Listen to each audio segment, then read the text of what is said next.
How you doing? Hi, everybody. How are you today? Good to see you. Good afternoon. Okay, a couple announcements I'd like to start out with this afternoon. Where's your colleague Matt Lee? Where'd he go? Well, we can't start without you. Okay. I hear you. You know, the other day I actually walked down here with mismatched shoes. Really? Yeah. One shoe was leopard, the other shoe was gold. And I've just misplaced my toppers. Oh. I'm so sorry. So could you bear with us for 1 second? My apologies. How's everybody? Good. Okay. Isn't wearing mismatched shoes a fireable offense in your former profession? It probably would be, yeah. I thought about getting away with it. I said, nobody's going to care here. But my male colleagues convinced me otherwise. Gold and leopard, I don't know. Thank you so much. Sorry about that. Okay, a couple things going on today. First, I'd like to announce a project that we're pretty excited about, and this is over in Jordan. We're pleased to announce today that the Department of State and the government of Jordan have inaugurated a new regional counterterrorism academy in Jordan. The department was represented for the opening by the Assistant Secretary for Diplomatic Security, Michael Evanoff, and the U.S. Embassy in Amman's Chargé, Henry Worcester. The academy was funded, constructed, and equipped through the department's anti-terrorism assistance program. Once it's fully operational, the new training center will double ATA's regional counterterrorism training capacity in the country of Jordan. Through the ATA program, Jordan has become a regional training hub for Jordanian police and police from at least 21 other nations. The department's ATA program receives funding and policy guidance from the Bureau of Counterterrorism and is administered by the Bureau of Diplomatic Security and its Diplomatic Security Service. So we were pleased to announce the opening of that. Secondly, it had to be moved from yesterday because of the weather. It will now be held tomorrow, and that is the International Women of Courage Awards here at the State Department. Tomorrow, our Deputy Secretary of State, John Sullivan, will present the 2018 Secretary of State's International Women of Courage Award with remarks from First Lady Melania Trump to honor 10 extraordinary women from around the world. It's now in its 12th year. The Secretary of State's IWOC Awards recognizes women around the globe who have demonstrated exceptional courage and leadership in advocating for peace, justice, human rights, gender equality, and women's empowerment, often at great personal risk and sacrifice. Since the inception of this award in 2007, the State Department has recognized more than 120 women from 65 countries. Following the award ceremony in Washington, the honorees will travel individually to Austin, Texas, Cleveland, Dallas, Pensacola, Phoenix, Raleigh, Salt Lake City, San Antonio on the International Visitor Leadership Program. American organizations and businesses will host the awardees and collaborate with them on strategies and ideas to empower women in both the United States and abroad. The awardees will reconvene in Los Angeles for a closing ceremony before returning home to their home countries. We congratulate these 10 extraordinary women, and we look forward to honoring them here tomorrow. That event is open press, so we hope to see you there. And then lastly, a short while ago, you probably saw and heard the Secretary Tillerson speaking to our State Department colleagues, thanking our colleagues and their family members for their service. He reminded us that people make the difference here at the State Department, the work that we do each and every day.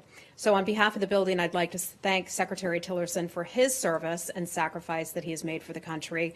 It's a lot to leave family, to leave a good job, to leave grandkids, and a beautiful ranch. So that is a reminder of the sacrifice that he made.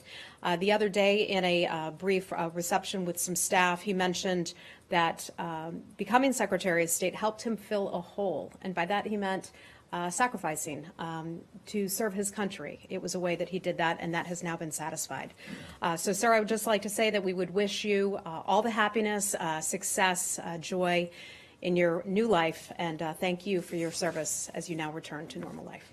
And with that, I'd be happy to take your questions. Thanks. Just on that really briefly, did you speak with him today? I mean, does he still feel that given the manner of his dismissal and the fact that he was the subject of so much rumor or speculation, a lot of it what he called or alluded to as mean-spirited in his remarks, does he still feel like that the sacrifice that he made filled the hole that I only said a quick word to him today at the reception or at the before he left the building, but the other day he was talking about that. That was just 2 days ago that he was said that how much it meant to him. Can I ask you, this is a bit unusual, this report about the charges being dropped against President Erdogan's bodyguards, was the State Department involved, or did the State Department seek for these charges to be dropped on Valentine's Day, the day before Secretary Tillerson met with President Erdogan? I can tell you that the department had no role in the decision to drop those charges. That was entirely coming out of the Department of Justice.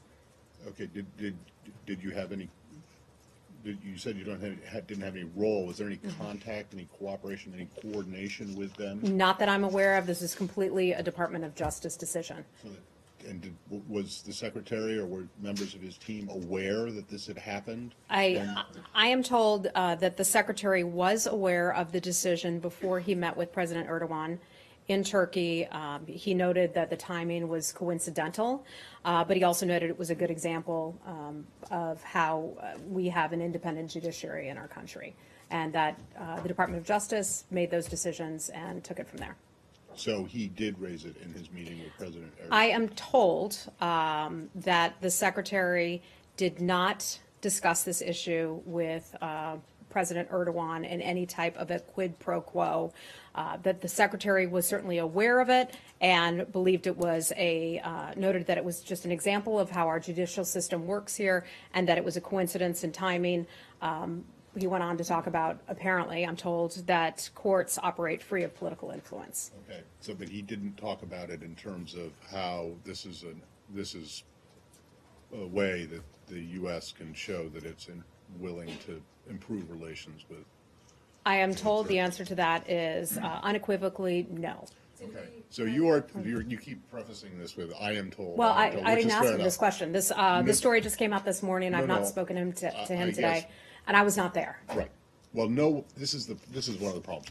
No one else was there, except for the foreign minister, which was noted as unusual, as being unusual at the time. And I would just wonder that, wouldn't it have helped to have at least one other U.S. government official in the room when this meeting was going on, so that there could be this kind of thing? You wouldn't have to say "I am told." It would be coming straight from, Matt? Yeah? I understand. All right. I completely understand. I think I just want a bit on Tillerson. Is he still officially leaving or leaves the position on March the 30th? March 31st will be his last day as Secretary of State. So he still retains that title, that commission. The Deputy Secretary is handling everything else day to day. And was it always a plan for him to leave this early? I mean, actually leave the building? This was something that was under consideration. At what point this decision was made, I don't know. Oh, so it wasn't a surprise, like, as in the last few hours, that he would then leave? Or? Well, this wasn't a sudden thing that all of a sudden he decided to, pack a backpack and head on home. This was something that he was considering for some time. And then on another issue, on China, as you saw, the president today signed a presidential memorandum on kickstarting a process that could see up to about $50 or $60 billion in tariffs on Chinese goods. What was the U.S. role the U.S. State Department's role in this decision? And do you believe that this could, in fact, a lot of people believe that this could begin some kind of trade war? Mm-hmm. Do you believe that this could in any way affect your relationship with China as you're trying to tackle regional issues? Well, let me take the last part of your question first. We have a longstanding relationship with China. There's a lot of work that is left to be done with two massive countries. One of the key things that we will be dealing with regard to China is the DPRK.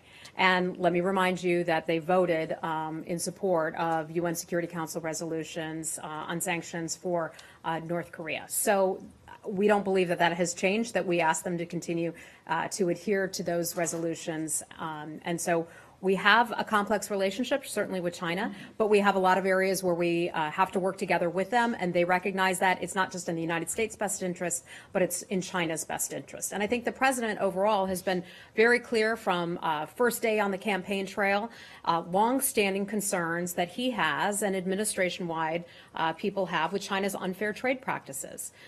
Two large economies, it's natural for us to have to address things that we don't agree on. One of them is certainly trade. The president has fought very hard for advancing opportunities, economic opportunities for American businesses, but also the American people.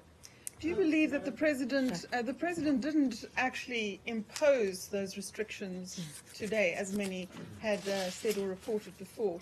Do you believe that this could be leaving some kind of door open to the Chinese to negotiate some kind of? I'm not going to speculate on that. The U.S. Trade Representative issued a pretty thorough report about their concerns with China's unfair trade practices. I can give you a copy of that if you like, and so they are handling much of this. I'm just trying to get to the relationship, which is a foreign policy and a diplomatic relationship, which also affects, those moves also affect this building. So do you see any kind of impact on on the relationship between this department? Well, as I said, I think China recognizes and we recognize that we have to work together on a lot of areas of mutual interest. But the president has made very clear from the beginning. Remember, it was a year ago, I think it was a year ago this time, that he sat down with President Xi at Mar-a-Lago. And one of the issues that was brought up, that the president brought up with President Xi, was China's unfair trade practices.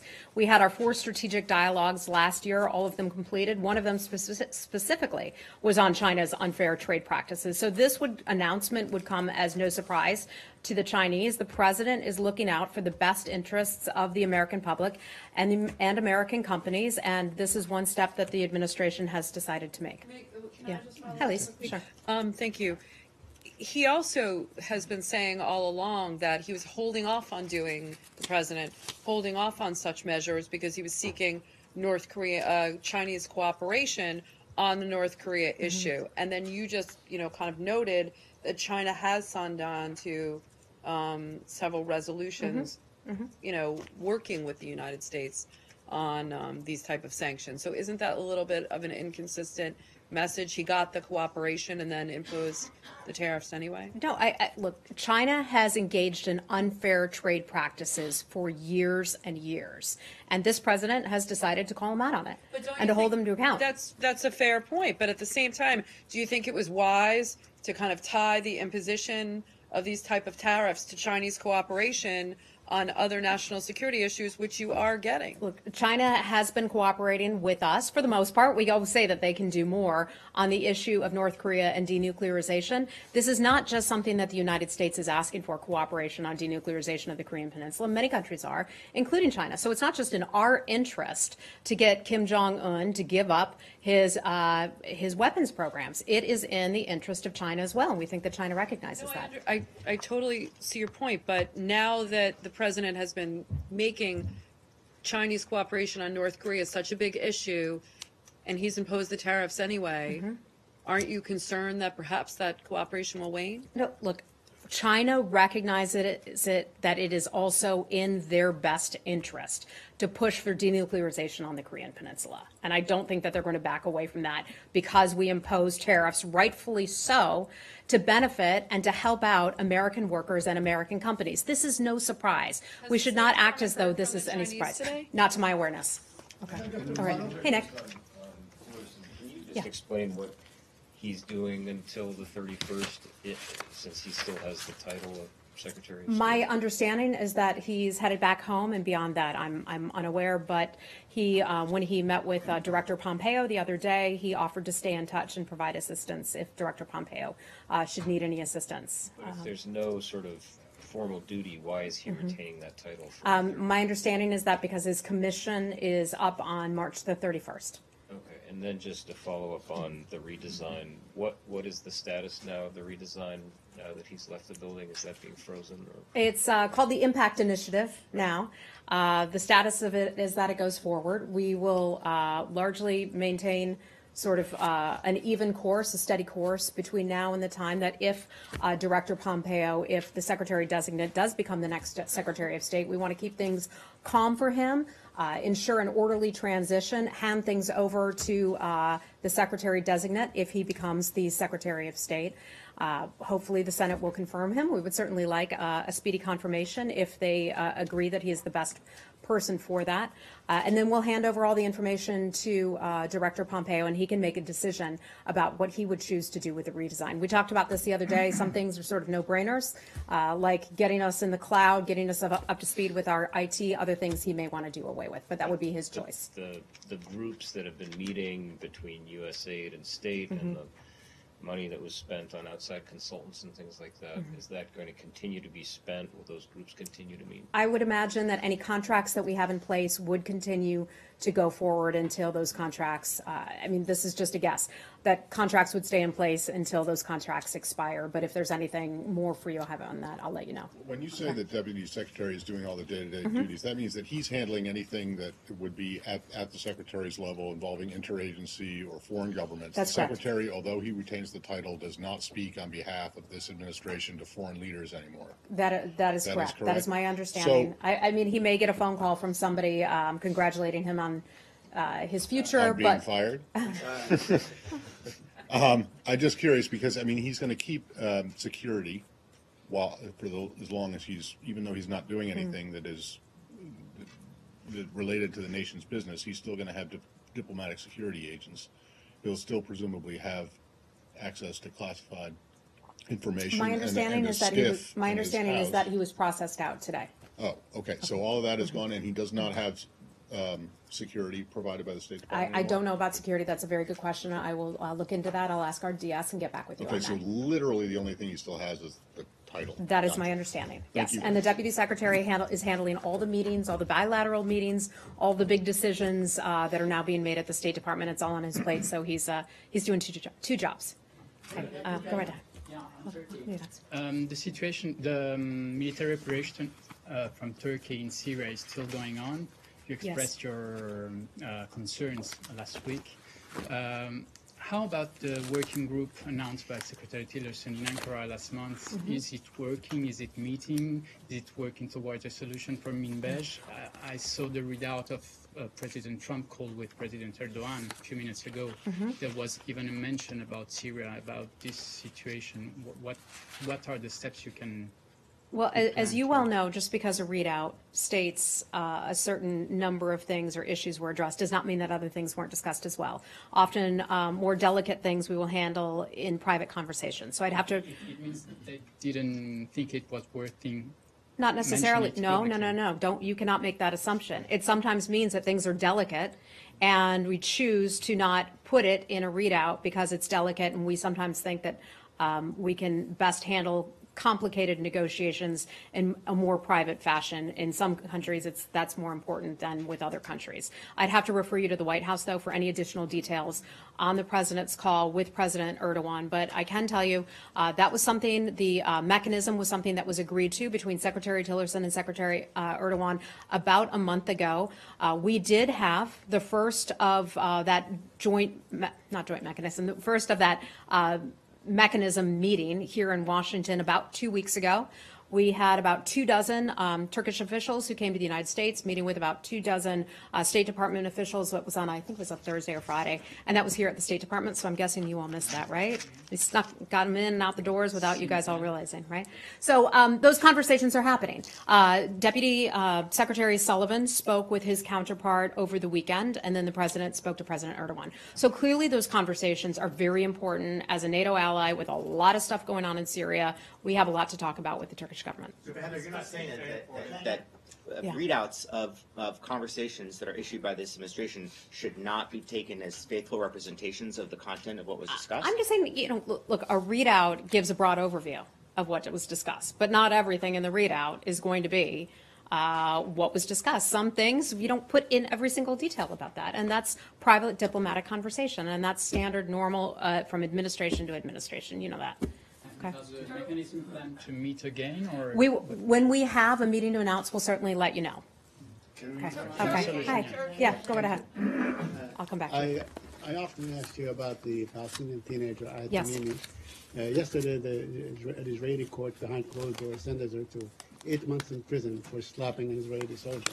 On the same day, they reduced the sentence of an Israeli soldier who killed an incapacitated Palestinian in cold blood to almost the same amount of time.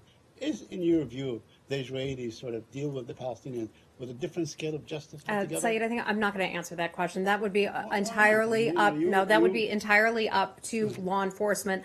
I'm not there to see all the details of the case, so it would be very unfair for me to comment on that.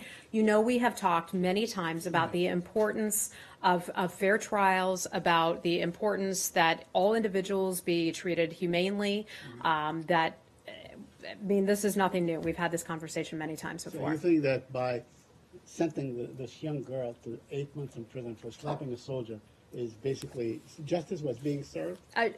How many times have I said this? We believe that all people, especially children, should be treated humanely and fairly, and their human rights should be respected. We've talked about that many times before.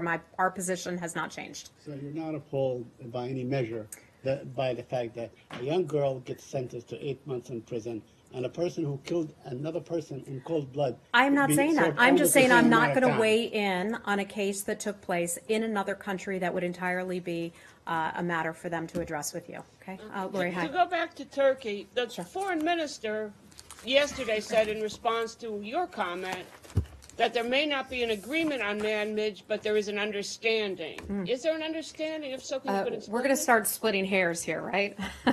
Between agreement, understanding, all of that. I can just tell you that our talks with the Turkish government are ongoing. Those talks have not been concluded at this point, and we look forward to continuing our conversations with the government. Okay. They also seem to threaten an attack on Manbij as well. What is your response to that? U.S. forces are located in Manbij. We have made it very clear with the Turkish government that we continue to operate there. We have made our concerns very clear with the Turkish government that we have a right to defend ourselves, the U.S., along with its coalition partners on the ground there. And we have encouraged Turkey to de-escalate overall, and that's why we continue to have conversations with that government. And you've no intention to leave. We have no intention to leave, but beyond that, I'd have to ask you to talk to DOD. Okay, and the Iraqi Kurds are very happy now that the airports have been opened. But there's one important issue outstanding, and that's visa regulations. Up until now, people with American and EU passports could travel to the Kurdistan region airports without visas if you had a U.S. or EU passport. That now may change. Do you have a reaction to that? And are you concerned that a country like Iran, which has influence with the Iraqi Interior Ministry, might be exercising control over this? I can tell you, I've just heard that report. It's still hypothetical, so I just don't want to comment on something that's a hypothetical like that, okay? Hey, Abby.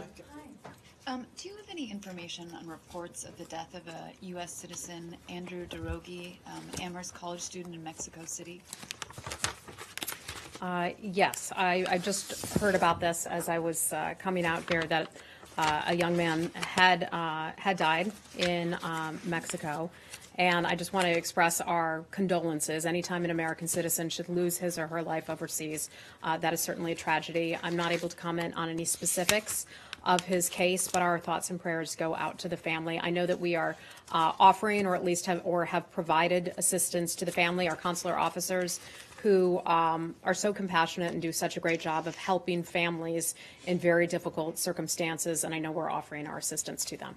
Are you able to say whether the U.S. is at all engaged with Mexican authorities on the nature of the death? I'm sorry, I'm just not aware of that at this point, but I would imagine that we would have conversations with Mexican officials. India? Hi, how are you? Do you have any comments on or update on the government of India reaching out to their U.S. counterparts about the details about this big scandal that has broken in India about involving Cambridge Analytica or their suspended CEO Alexander Nix? Have they reached out to you for any cooperation? Not that I'm aware of. I'd just have to refer you back to the government of India on that. If they had a contract with them, I'm just unaware. Okay. Okay. Hi, Nike. Hi. If I may, I would like to switch gear to Africa. Kenya. Do you have anything on the Embassy of Kenya is starting a campaign to help locals to identify fake news and then to help them to stop, reflect, and verify before forwarding any misinformation? First on that, and secondly, are any other American embassies doing the same thing? Yeah, so I'm aware of that program that's taking place out of our embassy. I believe it's being run out of one of our American centers. Which, if you're traveling overseas and you've never been to one of our American centers, it's a pretty neat place to go. It's a place where young people or older people can go and kind of hang out and work on college applications and all that. I had an opportunity to visit one in Bangladesh, which was a neat opportunity. So I believe it's being run out of our American Center. The idea, I think the genesis came from our ambassador who is serving there. And the idea is, if you ever talk to somebody who, no offense, but in their early 20s, they don't know how to identify legitimate news sites. I have these conversations with their babysitters all the time. And they'll come to me. Just people in their early 20s. They'll come to me with a piece of news saying, hey, Heather, take a look at this. And I ask, what is the source of that news? And they'll say it's some blogger or vlogger who apparently is a YouTube star, and I've never heard of him, but, I'm much older than they are, so what do I know?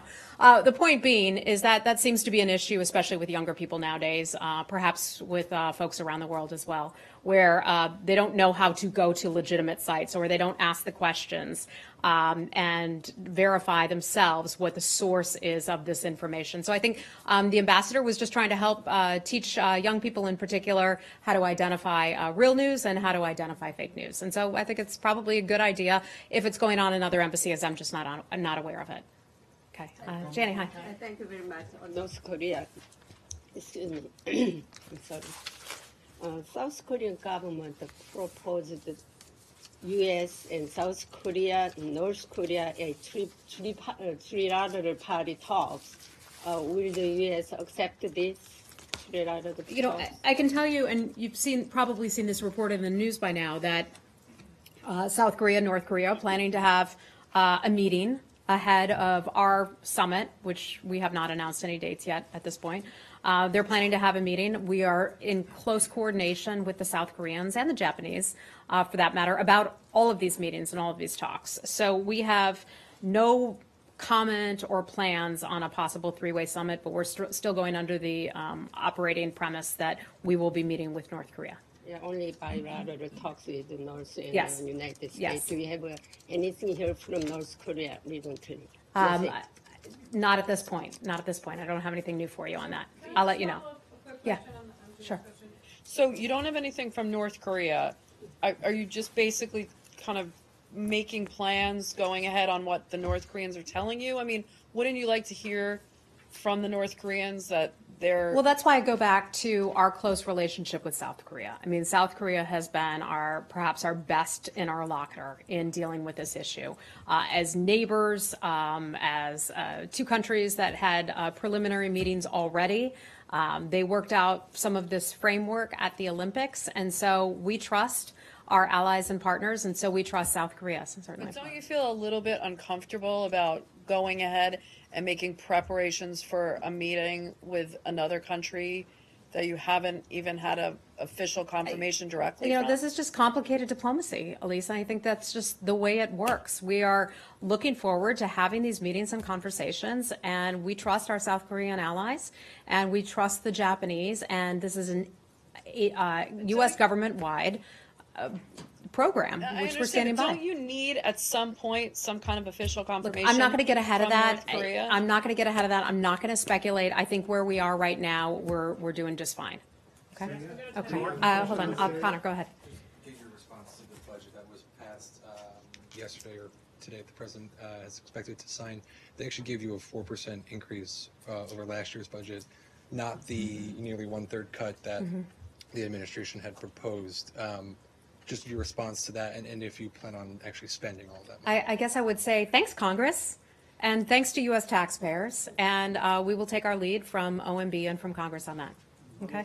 Yeah. What does that mean? We'll take your lead from OMB on Well, what we end up being given, we look forward to that. Well, the White House is going to sign it, so this is almost $56 billion, which is, as you mentioned, almost 4% more than last year, and a lot more than what the administration was asking for, that Secretary Tillerson, or soon-to-be ex-Secretary Tillerson, endorsed. So can you assure the people who are working for this building that this money that you will take it and you will spend it? I'm not aware if we ever just sit on money, but look, I can just say we thank the Congress and thank them for their work and for the faith in the State Department. And you know, a lot of folks complained last year when we didn't have enough money, and now if we're getting more money, I don't see the need for complaints. What I'm getting at is that you're not opposed to this. The building, the administration is not opposed to an increase in funding for the Function 150. I can't imagine that we would be opposed to. I can't imagine that we would be opposed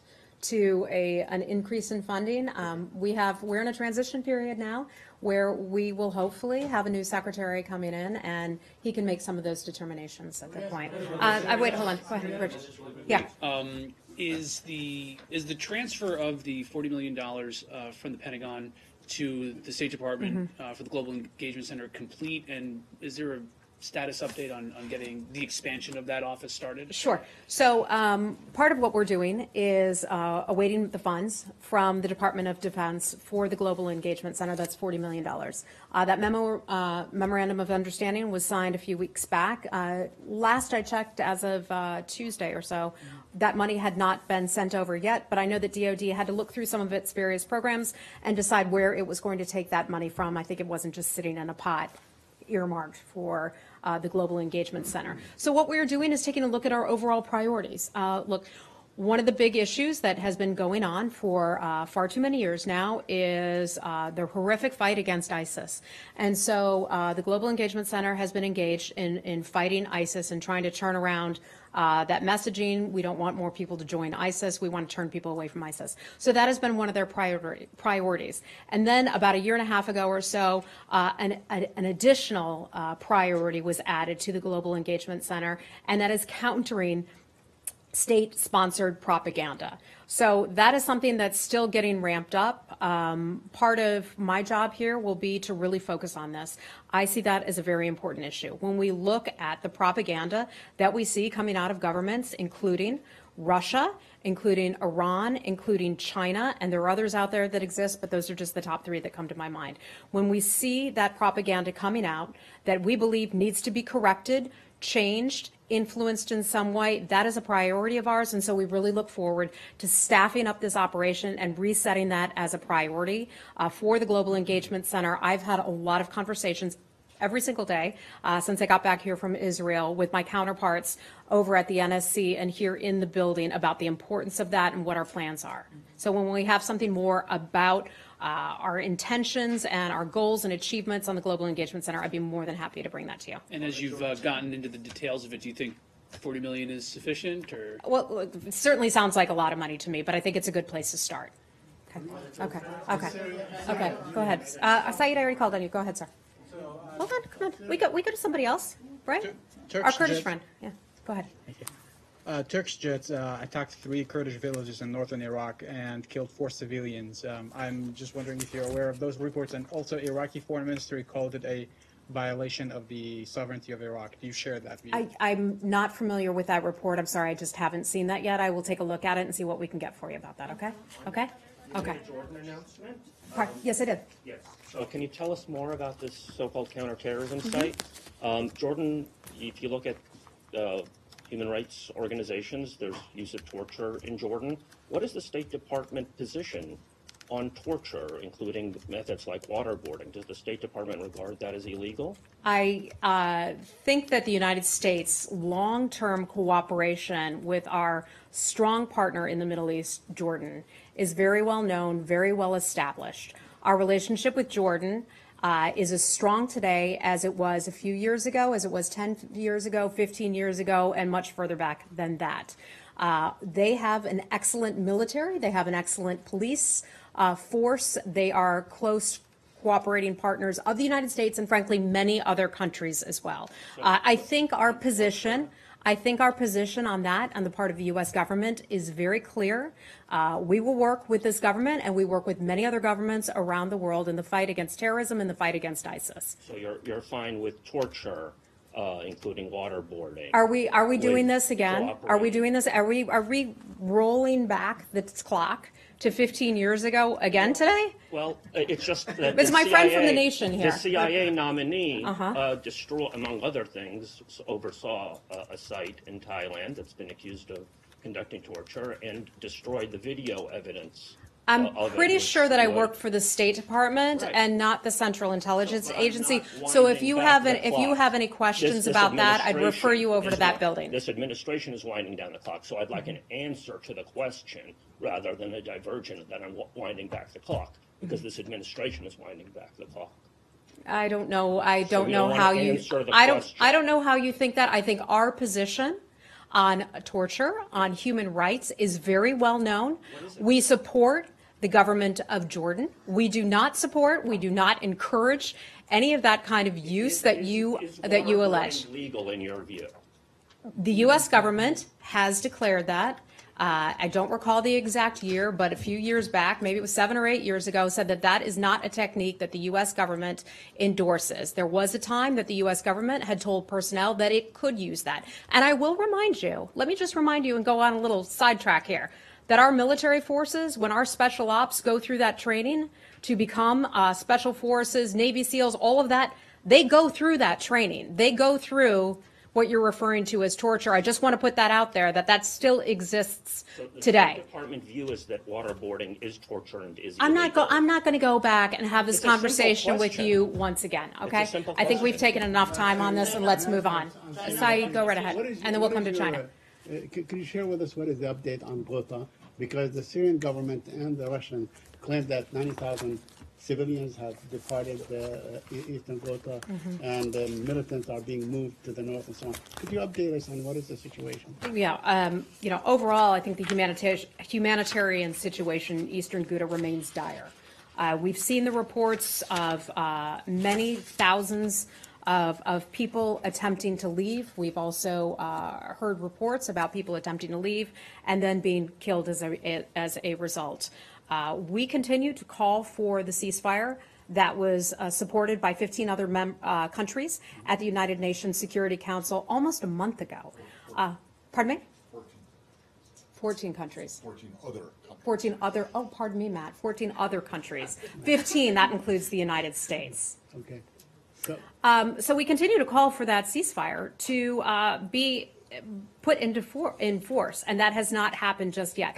Most importantly right now, aside from that ceasefire, is getting the humanitarian aid in that needs to be gotten. And, by the way, did anyone see that video of Bashar al-Assad driving around Syria as though it was a normal place, like he was just some normal dude going out for a drive? It was like car talk. I don't know what was up with that, but what that man should do is stop killing his own people. Stop killing innocent civilians. Adhere to the UN-led ceasefire resolution that was passed by 15 countries, Matt, which includes the United States. Adhere to that. Let the humanitarian aid get in. You cannot independently confirm that 90,000 people have left eastern Ghouta. I cannot confirm that. I mean, we're not there. We're not on the ground, but we talk to aid groups all the time, and I just don't have the recent updates on any numbers. Connor, go ahead. Can you update us, though, on what the U.S. is doing to try to implement the ceasefire? Have you made any more calls to other leaders in the region? Or Yeah, to so Russia? this is something that comes up all of the time. The U.S. government is in constant communication with our foreign allies and partners about the situation here. We have Ambassador Haley is hard at work on some activities and actions at the United Nations. There may be, and I don't want to get ahead of anything that she could announce, but certainly looking at other resolutions, and that may be something that we can put in sort of our arsenal, if you will. One of the important things is holding someone responsible for the use of chemical weapons.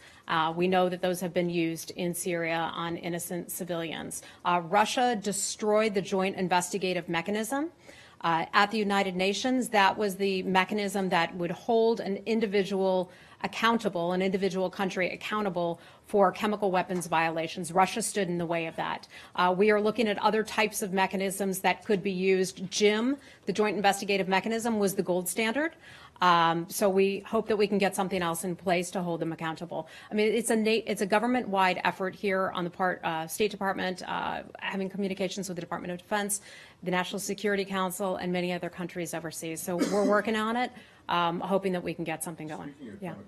Yeah. I assume it goes without saying that you guys would support an OPCW investigation into this spy poisoning case. Well, OPCW is investigating this spy Russians poisoning have case. said that they don't buy it. Yeah.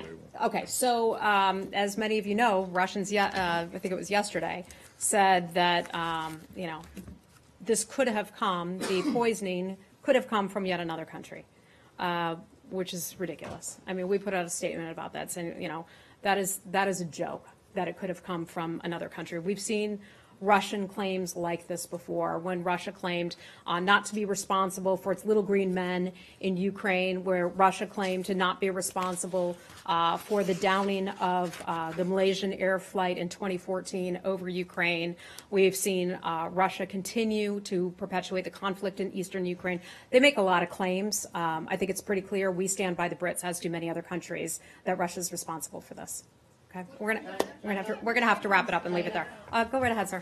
Thank you very much, Madam. As far as the China action is concerned, finally this president took action against China, because I have been saying for many, many years, according to the press reports, China has been using, as far as prison labor and also cheap labor. So my question is, are you sending a message to China that respect human rights and rule of law, freedom of the press, and freedom of religion, among others, and also stop arresting the innocent people for the cheap labor? Yeah, sir, despite what our friend here from the nation may think, the United States consistently stands up for human rights.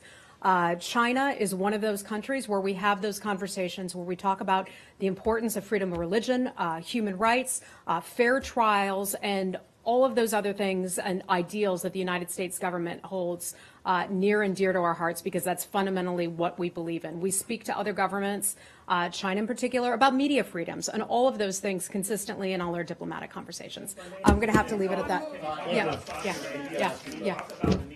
Go ahead. Go ahead. Before you get to